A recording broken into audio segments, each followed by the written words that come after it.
Alamin natin ang report mula sa Malacanang. Let Narciso, please come in. Miss Let. Lakay ikinagalak ni Pangulong Ferdinand Marcos Jr. ang paglaya ng 17 Filipino seafarers na binihag ng Houthi rebels sa Red Sea noong Nobyembre pa ng taong 2023. Pinasalamatan ng Pangulo si Oman Sultan Haitham bin Tariq at sa kanyang gobyerno para sa matagumpay o pamamagitan.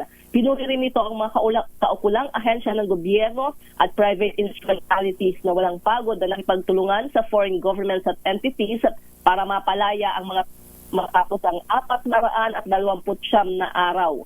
Inanunsyo ng Pangulo na nasa pangangalaga ng Philippine Embassy sa Muscat, Oman ang 17 tripulanteng Pinoy at inaasikaso na ang pag-uwi ng mga ito na makasama ang kanilang pamilya. Okay? Lan sila uwi, Miss Let?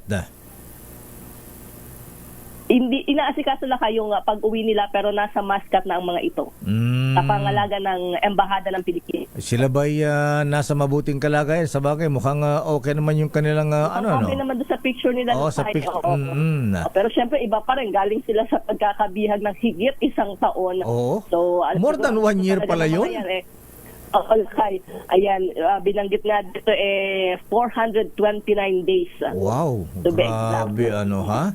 Ano kayang ginawa? Sabik ang mga yan, Lakay, na makasama ang kanilang pamilya.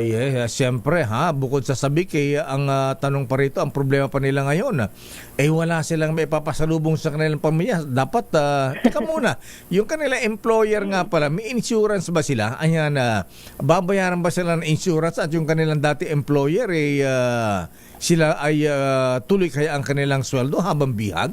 Oo, yan ang malalaman natin sa mga susunod na araw, Lakay, dahil sigurado namang tututukan niya ng pamahalaan ng DMW, ng DOLE, dahil lalo't alam natin, Lakay, binanggit nga ni Presidente, kaya niya pinirmahan yung Magna Carta of Filipino Seafarers ay para sa kapakanan ng ating mga tripulante. Ayan, okay. So anong schedule ng Paulo Marcos ngayong araw ng Huwebes, Miss Let?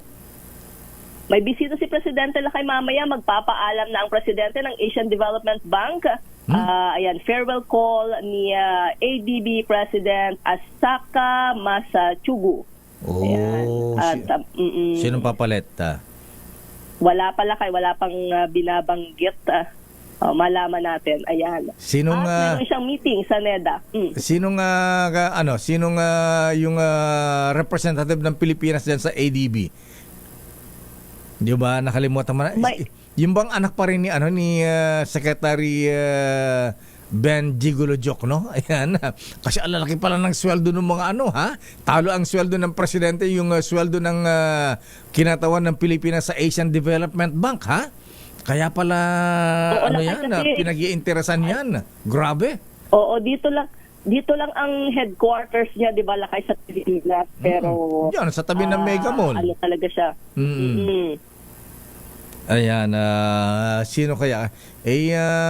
Si mga Finance Secretary. Hindi baka pinalitan ni Secretary Ralph Recto kasi ang may privilege yata na mag-appoint ng representative ng Pilipinas sa Asian Development Bank na ilang milyon ang sweldo kada isang buwan. Abay ang Finance Secretary, kayo nung Finance Secretary si Secretary Jok, no?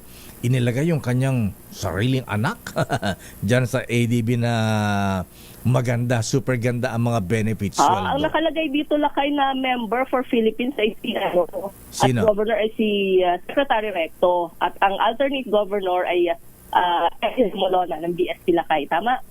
Remolona, ayan. Hindi, merong may hindi dapat walang dapat hawak na ibang posisyon Ayan, may mga tawag nila dyan. Anyway, pero hindi dapat ang Finance Secretary at saka Governor ng Central Bank. May representative talaga dyan. Ayan. Anyway, sige, i-follow up natin yan. Okay, so sino ang kausap ng Polo? Ang NEDA? Si Manong RC Balisacan? Lakay. Oo, Lakay. At anong agenda? Mukhang maraming agenda, Lakay, kasi ito ay 24th pala the board meeting, Lakay. So hindi lang si Secretary Balisacan, so marami sila dyan. Ayan. Mamaya malalaman natin kung anong mapag-uusapan dahil yung mga nakaraan, Lakay, kadalasan pinag-uusapan lang yung mga follow-up doon sa mga infrastructure projects, yung mahalagang programa ng pamahalaan. Oo nga pala, yung mga flagship project, priority projects ng administrasyon, ha? Abay, siguro yan ang dapat bilisan ng NEDA. Ayan, kasama na ang DPWH yan, yung mga infrastructure projects natin. Pamalakay. Okay, maraming salamat, Ms. Let. Good morning, balik sa Lakay. Damdamin Bayan. Maraming salamat, Let Narciso mula sa Malacanang.